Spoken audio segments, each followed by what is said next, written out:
Okay, I believe we are live. Just gonna double check. Let's see.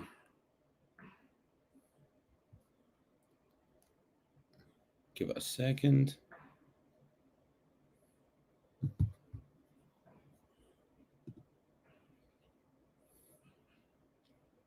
Just anyone in chat, just see if you can hear me.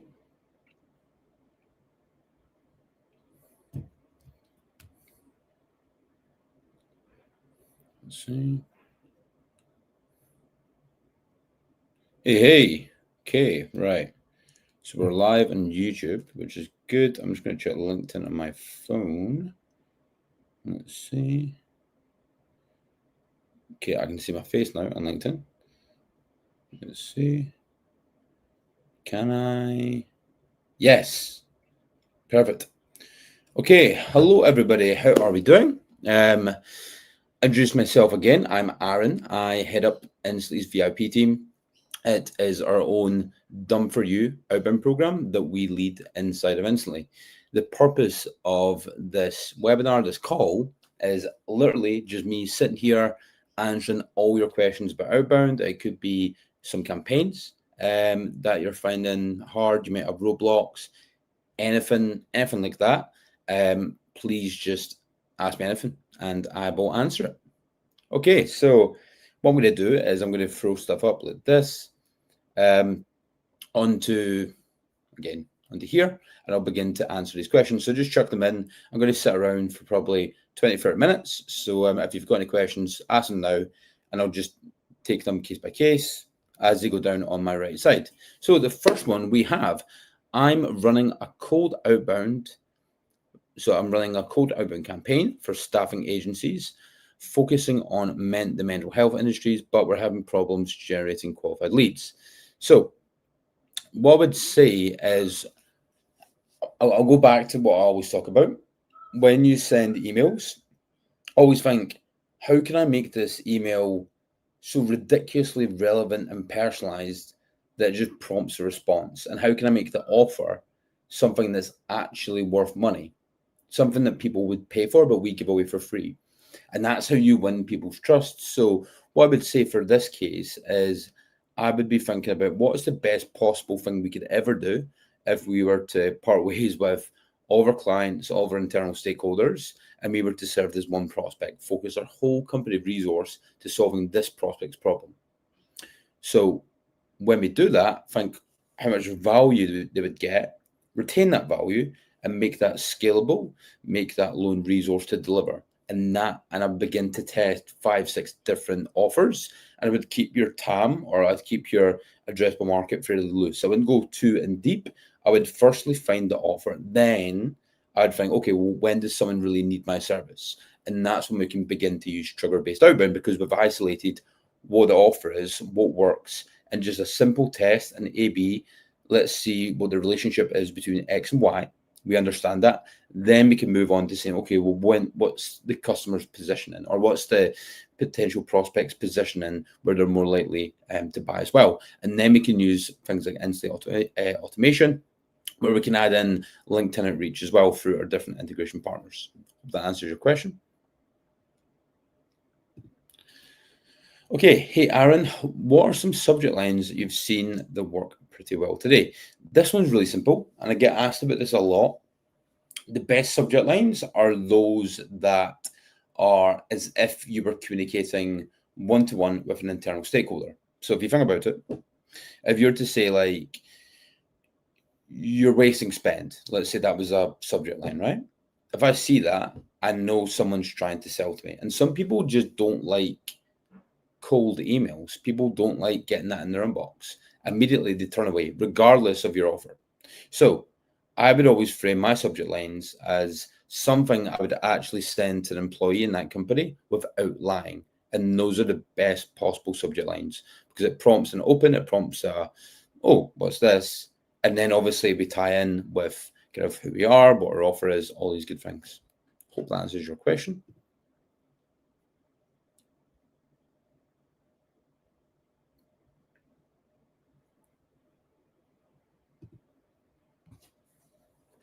we have a campaign live and inviting people to a 60-day free cohort. We'd love some ideas to increase bookings. Our open rate is 75%, but reply rate is 5%. Well, what I would say firstly is don't track opens. It really hurts deliverability. I would never track opens. If your reply rate is 5%, this is good. I would challenge that, and you can now and instantly you can turn off out of office responses, and you can see what your true reply rate is. I would just say, like, for something like a 60-day free cohort, you need the prospect to understand how valuable this cohort will be. So if you say, like, we're doing this thing, like, I would be stacking on, like, here's social proof, here is an enhanced offer you get. Because, like, for example, if Hormozy was to offer an hour of his time to anyone that knows who Hormozy is, they would take his right hand off to say 100% because they know that's worth so much. But if you're offering like a 60-day free cohort, then it's better to either pull out followers of your competitors, pull out people that know you and give that, because they already know you, so they already understand that value. But if they don't, then you have to justify that in a way through email. So that's what I would say, like, always think about what proof can I have within my email, like we did this thing, or maybe focus it more on outcomes, like we're looking to do this specific thing for this company for free, something like that. That's what would work really well with that. Most of my incoming emails are out of office. How can I handle them or get leads? It's not most of it. What I would say is, if they're out of office, then typically you'll find the bigger companies now will be maybe not all closing up shop, but a lot of them will they'll just begin to take a little bit more time off. So I would begin to focus lower down the market and focus on the smaller segments of the market where they're likely to be in more. Again, what we can do is we can incorporate multi-channel here. So if they're out of office, then we could create an automation to say, send them a LinkedIn invite, because they might have their emails turned off, but they probably not have their LinkedIn turned off. What's the biggest mistake you see agencies make when scaling cold email across multiple clients? Good question. Margins, cutting margins. I would say there's been a lot of, like, every 6 months, there's some sort of exodus event with either it be mailbox providers, either it be deliverability. There's all these things, and we have to adjust, just like any other channel, like ads, like anything. So what I would say is, like, right now, spend on your inboxes. Don't get the cheap ones, get the right ones, and not being too biased, but I would say use instantly done for you accounts. I would say those are your best bet. I've played about with different accounts, a lot cheaper, but if I'm being honest, a lot of these ones are getting patched. There's in the past there was like exploits that you could use, like loopholes, like that companies popped up off the back of them. But I would say that the biggest mistake here is that when you put your whole infrastructure, like obviously when you use an infrastructure across multiple clients, then if that infrastructure goes, then suddenly you can't send emails, hence the clients obviously leave because you can't provide the service. So I would say spend on concrete mailboxes right now, biggest thing. Hope that's helpful. Trying to grow a consulting agency through cold emailing. I'm setting up my email to the best of my ability, but I'm scared I'll blacklist my email on accident. So here's a good way to think about this. So when you set up cold emails, obviously you're going to purchase separate domains, separate emails. So if you create emails under your primary, then yeah, you could blacklist it. But if you create subdomains, like not subdomains as in like variants of your current domain, like just buy different domains, like substitute ones, then if you have redirects back to your site, then if you were to blacklist your email, then I could personally do the exact same and redirect it right to your site. So if I had that ability, which I mean, I could, then if I was to do that, then you're already at risk. And so that's my kind of methodology around that. If I could do that, then there's no way that you could blacklist it. That's the best way to look at it. So I would not worry about that at all. But just keep it away from your primary domain.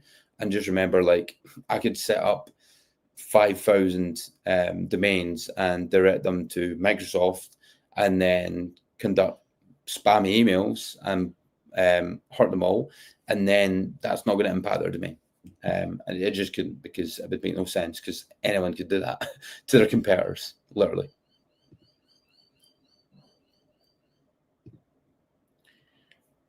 Just going to quickly recap you. So just in terms of subject lines, all we're saying is the best subject lines are those which mimic human behavior of how you would speak to one another on email. So if you imagine you were emailing your colleague something, then if you can mimic that behavior in your email, those are the best subject lines without lying. So rather than saying like, you're wasting spend in cold email, here's the best 5 tips or something like that. Even if that sounds amazing, some people just say, well, that's the cold email and I don't want to reply to cold emails because I don't like them. Hence, I'm moving that way. If you remove that and make this more like, let's say, Q3 scale, even quick question, stuff that you just share one-to-one, maybe not quick question, that's overused, but something like that, that's going to drive more curiosity, that's going to drive more opens. And also, not just subject lines, think about when you open your phone, the first kind of couple of lines you see, that's also important as well. So just be wary of that. Think about just psychology, pure psychology with that stuff. What are the most important questions you need to ask a client before launching campaigns from? I would say, have you done cold email before? I'm not going to lie, cold email is trial and error. That's all it is. So with VIP, our advantage is that we have served a lot of clients in a lot of different industries. So we've tried and tested and pretty much know it works across a lot of industries. There's a lot of industries that we're trialing there that we maybe not found as much success with, some others that we have found success with. But what I would say is, like, if you can understand if they've already done it, what I found when I ran my agency was actually clients already had the winning recipe. They just didn't know how to scale it. So if you can find that out, then great. Just make a scalable way of doing that and just take that straight from the client because they've done that already. Or if they've failed, then we can say, well, great, we don't have to retest these things. It's going to cut your time to finding that winning campaign super, super fast. Could you elaborate more on why not track open rates? So basically, if you think about it, right? So if Google, Microsoft, you get these companies like Barracuda, Mimecast, Proofpoint, all these companies that are basically trying to block you from sending cold emails, because essentially you're sending unsolicited sales emails for most, so spam, really, that are going into people's inboxes. That's a lot of the emails that go out. So if you want to get under those, then they're thinking, okay, like, how can we work out if this is a cold email? What are they tracking? If they're tracking open rates, if they have pixels, because when you track open rates, there's pixels attached to it. Okay, right, that's a cold email. They're tracking open rates. Okay, we're going to put that to spam. If they're tracking click rates, okay, cold email. If they don't have de-anonymized IP, which I believe it instantly does, that could be a cold email. Oh, have they repeated the same email 1,000 times? Probably a cold email. So just if you think about that stuff, like how these companies track stuff, then yeah, you're going to basically not fly under the radar. You'll fly right on top of it. Hope that makes sense. And also there are multiple reasons as well why open rates aren't always the most accurate as well. But yeah, I'll not get into that too much, but there's a ton of stuff on Instantly's site. There's a ton of stuff online about cold email deliverability, and turn off open rates is like the first one. Straight up, no. Using links in cold email, just don't. But economically, if you're going to burn your mailboxes quicker by doing it, but if you have this link or if you have this image that just works so well, then it makes sense to do it. Scale that up and burn the email, but then get new ones. And then just make it like, if economically, if it works, then it makes sense. If it makes better profit. So that's the only time I would use links, images that go against cold email deliverability rules. Economically, if it works out, then do it. But at the same time, yeah, if it doesn't, then don't. So 9 times out of 10, don't. 1 out of 10 times, if it's so effective, then do it.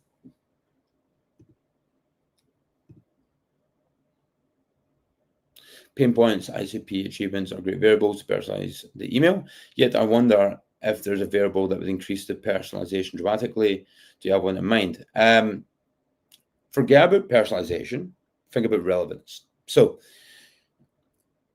for example, let's say I'm hosting a free 60-day cohort, right? Which we cited earlier. If I just say, like, I'm hosting a free cohort for marketing agencies to help them win more deals, then cool, that's fine. Or, hey, John, I'm running workshops specifically for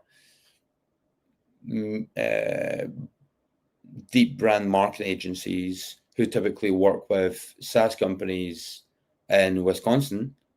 We're going to analyze competitors, like your top 3 competitors, to find out what they're doing, what you guys aren't. Would it be relevant to invite you? That's where personalization really works. So if you basically engineer the email to be directly for them, so it's making it almost like, oh, this was made for me. And then you just ask, is that relevant? It's really easy for someone to respond to that. That's where personalization really works, because it becomes relevance. But just saying, like, hey, I saw you went to Harvard, nice, or I saw that LinkedIn post, or even I saw you were on my website, then yeah, it doesn't really do a lot for you. It's all about how you engineer your offer to be specific for them. It makes it unreasonable for them not to reply.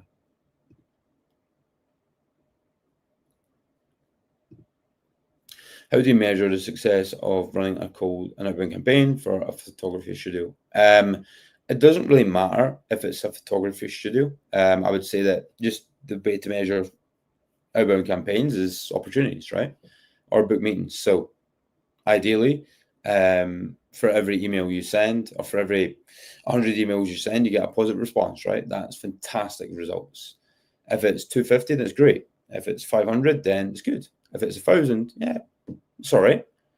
That's the best way to look at it. How many emails do you need to send to get a positive response, and how many of those positive responses become meetings, and how many of those meetings become closed deals? That's the best way to look at it across the board. And if you're spending more on cold emails over, let's say, 6, 7, 8 months of testing, because it does take time to get there, just like any channel, and you're not seeing the ROI, then obviously it's not successful. But that's how I'd measure it across the board. Thanks very much. If I'm emailing a list of 1,400 contacts across 25 inboxes with 30 emails a day per mailbox inbox, do you think using a link is bad? Again, just back to the point before, I would even send 30 emails per day. I know the guidelines say that. I go 10, and that's just to have better deliverability. It's not bad. I mean, like, if that link does so well for you, and it's proven, then yeah, sure, like, do it. But you're gonna put your mailboxes at risk, guaranteed. So that's all I'll say. Your chances of hitting spam go a lot higher. So yeah, it's bad if it doesn't work a lot for you, but if it works really well for you and you're prepared to buy more mailboxes and look at it economically, then yeah, it could be good.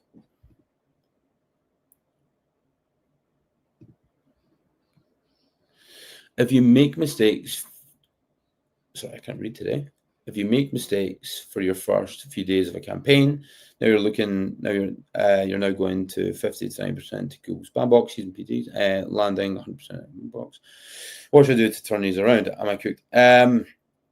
Short answer, probably. It's really hard to turn stuff in. What I would say is, like, put these ones in the quarantine, give them 10, 14 days just to come back, see if it changes, run weekly inbox placement tests to see if you land in there, like things like Spam Assassin, so you can see and understand.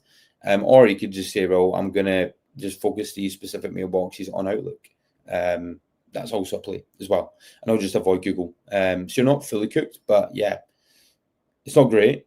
I would just recommend quarantining, use other mailboxes, or even look at pre-warms. The best way to do it. Sorry for being quite blunt on that one. It's a bit annoying with deliverability. It's really hard. I did a campaign with a 30% reply rate, very specific, very simple, with similar audiences with another topic. It was only 1%. Though ICP's personas were really well researched for both campaigns.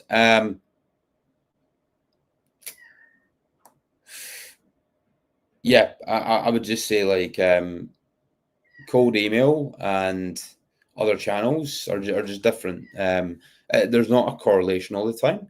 Sometimes it doesn't make sense. Usually your reply rate is lower because of who you're targeting. So if you look at the actual mailbox provider that you're hitting, what you find is like, I'm going to assume that for this other ICP, you're maybe going a bit higher, like higher headcount, higher revenue. So bigger companies that can invest more in spam blocking technology. That might be why.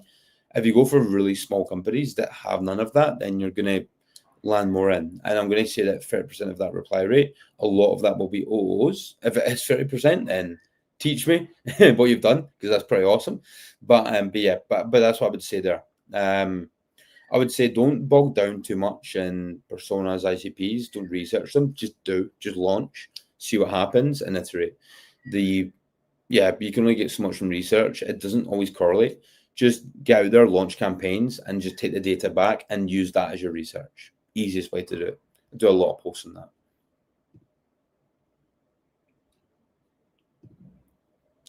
Six months ago, a free email step sequence was enough to get meetings. Now I need to do a lot more extra effort to get the same amount of meetings. What would you recommend to complement cold outreach? Yeah, so again, just like any channel, we've had campaigns that have worked fantastically, and then eventually they stop working really well. What I would say is don't go for 3-step, go for 2-step and widen up stuff, right? So probably what's happened is you've either used the same lead list or you're going out to a wider audience. The best way to do it is make it 2 steps. So if someone doesn't reply to the first one and the second one, your deliverability tanks. I don't know why this is. There's a lot of ifs and buts. Only Google and Microsoft can tell you that one. But yeah, but sometimes it tanks around that point. So I would keep it 2-step. And also, if someone doesn't reply to the first 2, probably they're not in the best position to do business with you. So it's economically better to say, well, we'll hit them once here, then go out to the rest of the market and follow up with them again. That's the best way. So it means that you just attack more of your market at scale rather than just focusing on a bunch of prospects. Yeah, or change up your strategy. Change up what worked before. Maybe it's your mailbox. I would have a deep dive into that. Like, as your reply rate went down, what's the inbox placements telling you as well? A lot of the times we think it's our actual emails, but it's actually our mailbox providers. Deliverability is the single-handed biggest challenge of cold email before we even send anything. Yes, personally, I've done that. But this is, again, it's subjective. We recommend 30. I just like to go 10. Again, it's backfired to me. I just prefer going for 10 per inbox. It costs more, but I think it's more effective.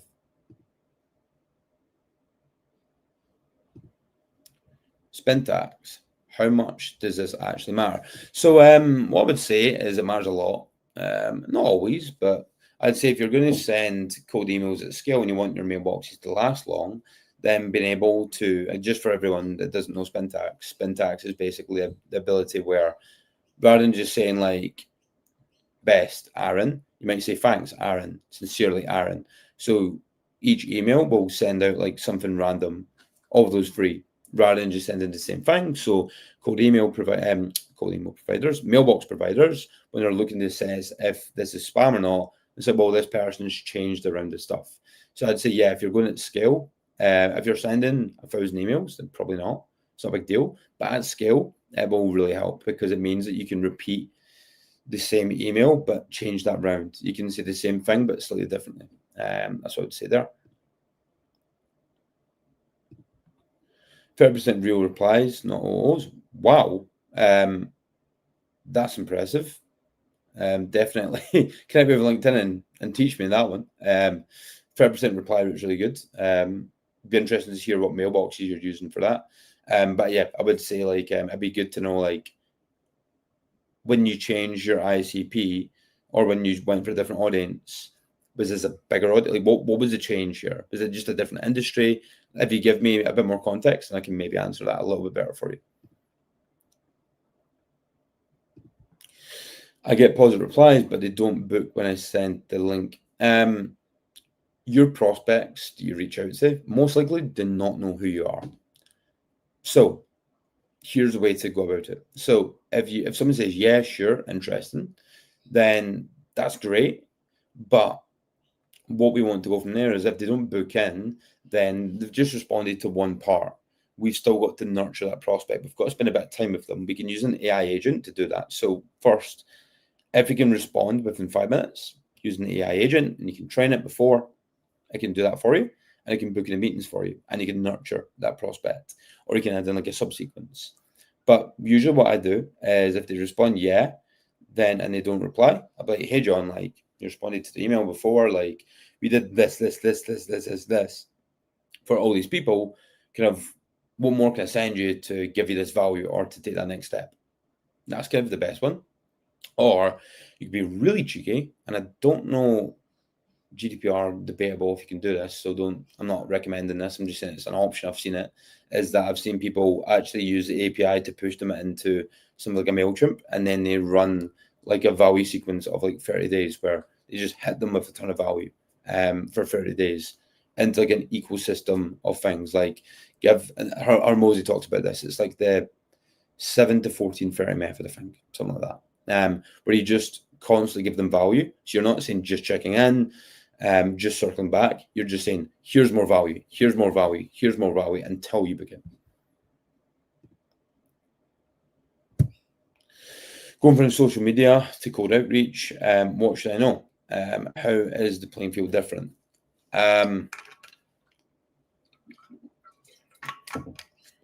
Very different. Whole different ballgame.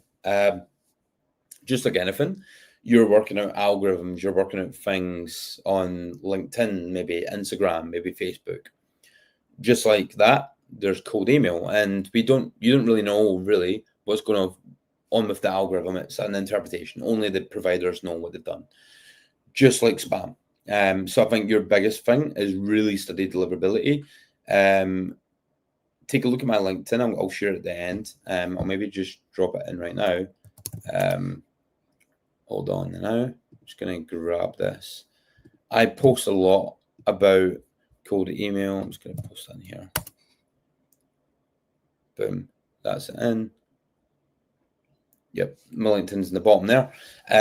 I post a lot about on LinkedIn about like cold email, different techniques, deliverability, how we get around that. Also, we have like our own Copilot, and I've trained that to speak in the way that we want it. So this is really going to kind of get you from A to B. But I'd say deliverability is the first one. Learning how to get a positive response and not sending like a proper sales email is the next one. And learning how to just send offers you can't refuse, offers your prospects can't refuse. But it's quite hard to digest this in here, but there's a lot. It's a really different playing field. It's a big learning curve. But the good thing about Instantly is if I'm being non-biased, coming from someone that's used a lot of tools, Instantly's whole goal is to make this difficult stuff really accessible to the masses. That's the goal, right?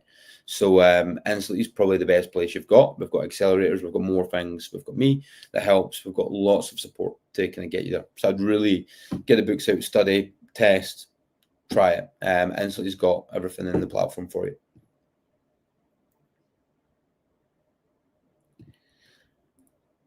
Yeah. So what I'm meaning is like, as in like, have you changed? So in terms of this stuff, have you changed like the actual, like what changes happened to your audience? So it's not about the email, it's more like what have you done with the audience? So it's so if I understand what the change is in the audience, I can give you some more feedback. So if you went from targeting founders to targeting, let's say, directors of sales at Google, Microsoft, DoorDash, these places that will have more spam constraints, then it's going to be harder to get replies off them. So I just need to know the context.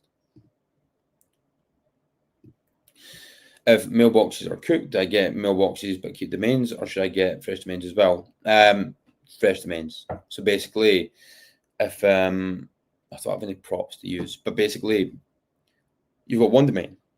Usually you have 2 to 3 mailboxes per domain. If one mailbox is cooked, that impacts the domain rep. That impacts other mailboxes, like a domino effect. So that's why usually I keep it like 2 mailboxes, 1 domain, send 10.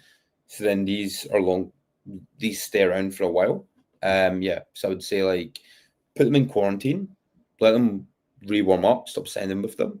And then you can order them to Outlook, and then you can bring in fresh ones, you can bring in pre-warms to make up for the time. Thoughts on including the Saturday, Sunday into your sequence schedule? Yes. Nobody does it. It works. It works. That's all I'm saying. And also when I had clients, the feeling of, hey, you've got 10 leads and you're just opening your thing on a Monday. Pretty good feeling. Yes, we do. Somewhere. If you connect with me on LinkedIn, then I can send you that. We posted something about that. We basically just gave away everything about my VIP service, the whole outbound methodology, everything that we've tested that works, and we just gave away everything. Drop me a message on LinkedIn. It's in the comments somewhere, and we can give you that.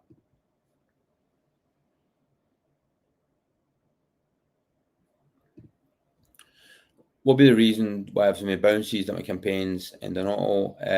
So basically, and instantly there's a constraint. So basically, if you go above a certain bounce rate, it pauses, and this is to protect your mailbox deliverability. So bounces are caused by non-verified emails. So again, sometimes like what I would say with this stuff is like there's soft bounces or hard bounces. So I would run your list back through verification and make sure they're deliverable. That's where bounces come from.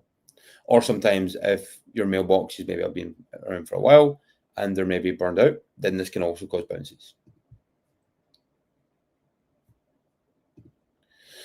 Deliverability is key for me. Software company owner with 30K plus ARR, looking to continue growing. Nice, man. Just let me know if you have any questions and see if I can help.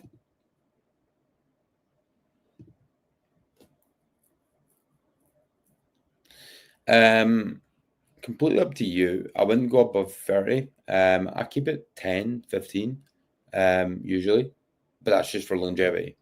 But usually we do maybe 20, 30. Just depends, really. I would say you'd get away with 30 for sure. I've seen people do 40, 50 and get away with it, defy the logic. But the industry says 30, I do 10. But that's just my own personal.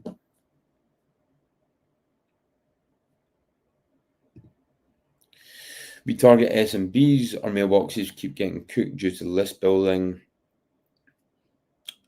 Not sure what you mean by that, or what they keep getting cooked due to list building. These are startups. How can I make sure prospects' emails are verified?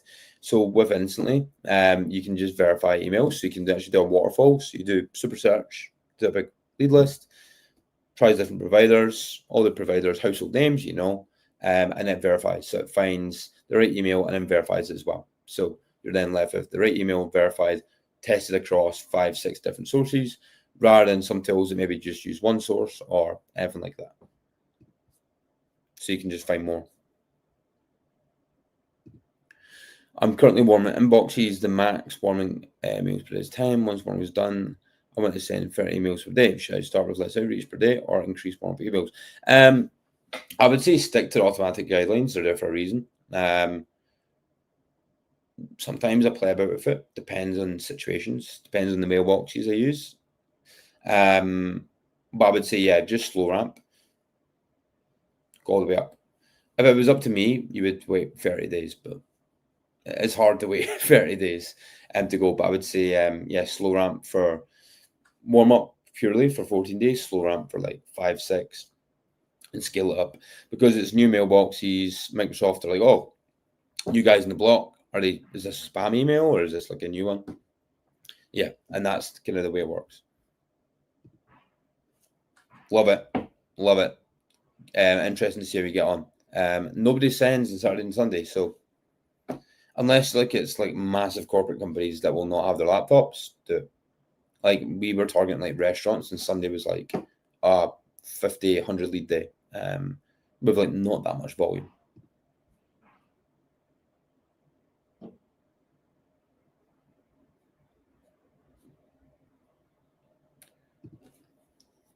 They easily and reply to the same question, but when it comes to a specific solution, I've got way less reactions. Well, yeah, I would just say do the simple question and nurture them. That's what I would say here. I think you've give me the answer. Yeah, I would say get them to reply to the question and then create that conversation, that dialogue, connect with them on LinkedIn. Yeah, and continue it from there. Yeah, best way. Awesome. I'll respond to that when I'm back on LinkedIn.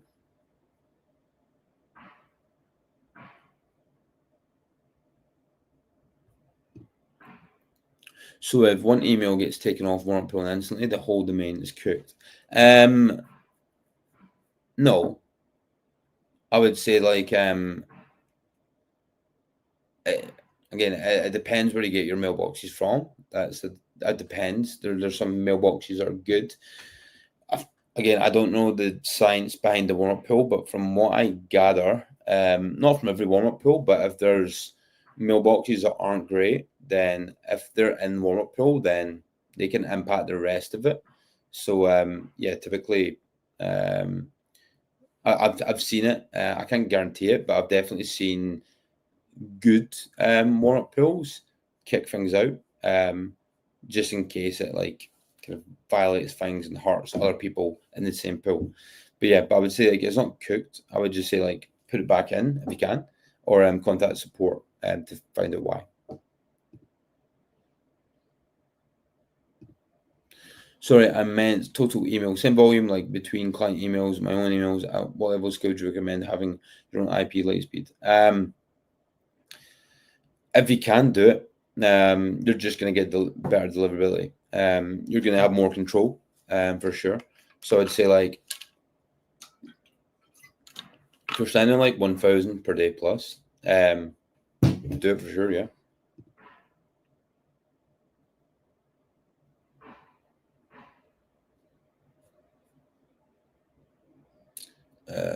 Where are we?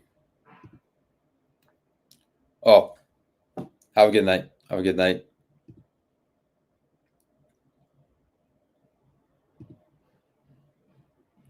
I sell physical beauty products and offers buyers to send a free sample. I'm emailing a fixed list of 100 companies, 1,100 buyers total. After each campaign, I resequence the same contacts. You will get low response rates over time. I would say try and make your TAM bigger. Try and send to 50K. Repeating this list will just result in less responses. That will happen, or multi-channel them.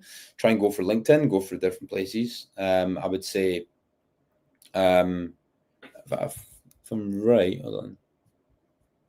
I'm just following up on like what we were talking about before. Let me see. Yeah, yeah, I would just say like try and expand your list. So the way I see it is like if you send to 50K over 2 months, then within those 2 months is enough time for a business to change their position from not needing your thing to needing your thing. That's the that's the best way to approach it. But anyways, thank you very much. I'm going to run off just now because, believe it or not, I am jumping on a flight from Australia all the way back to Scotland for Christmas. So looking forward to that, which will be pretty good. But anyways, this is going to be my last stream of this year. So again, thank you very much, guys, for those who've been there. This was totally a pilot. The goal was, could we just set up some sort of live where we just get that kind of closer interaction with all our users and send something there. So that's basically what I'm doing. All I talk about is serving, not selling. And yeah, everything that we do, we're trying to repeat this. So please have a fantastic Christmas, have a fantastic New Year. Stay tuned for any updates on VIP. If anyone's looking to kind of scale things up, if they're looking for that next level to really get there, please drop me a message or take a look at the website. You're in good hands. And yeah, but nonetheless, have a fantastic one. And bye, guys. See you soon. Oh, and also connect with me on LinkedIn and send me any questions you need. I'll try and get back to these as well.